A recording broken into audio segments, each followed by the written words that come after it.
मित्रांनो, इटलीच्या Georgia मेलनमुळे Italy देश मागील काही काळापूर्वी सोशल मीडियावर जरा जास्तच फेमस झाला होता आणि तो आज पुन्हा होतोय. पण याचं रिझन आहे आत्ताचं टाटा मोटर्स. झालंय असं, याच्यामध्ये इटलीची ट्रक बनवणारी कंपनी आहे इव्हेंको ग्रुप यांची पूर्ण हिस्सेदारी टाटा मोटर्सने खरेदी केली आहे. फक्त त्याच्यामध्ये डिफेन्स सेक्टर त्यांनी खरेदी नाही केलेलं याच्यामध्ये. आता इव्हेंको जो ग्रुप आहे हा काय करतो, तर नॉर्मली ट्रक्स वगैरे ह्या गाड्या बनवायचं काम करतो, ज्याला आपण कमर्शियल व्हेकल्स म्हणत असतो याच्यामध्ये. आता हे जे डिफेन्स सेक्टरच्या गाड्या बनवतात ती हिस्सेदारी त्यांनी लिओनार्डो ह्या कंपनीला विकलेली याच्यामध्ये. परंतु आता ही जे एक पॉझिटिव्ह न्यूज असताना याचा टाटा मोटर्सवर थोडा निगेटिव्ह इम्पॅक्ट होता आपल्याला पाहायला मिळतोय. इम्पॅक्ट असा होतोय की जवळपास शेअरची प्राइस 4.5 ते 5% पडलेली आहे.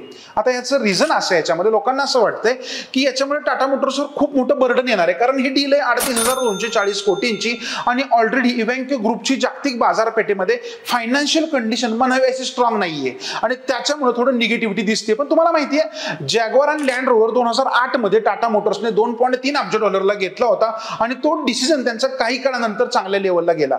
तुम्हाला काय वाटतंय, इव्हेंको ग्रुप जो त्यांनी आता अधिग्रहण करतायत हा डिसिजन टाटा मोटर्सचा किती फायदेशीर जाऊ शकतो? कमेंट करायला विसरू नका.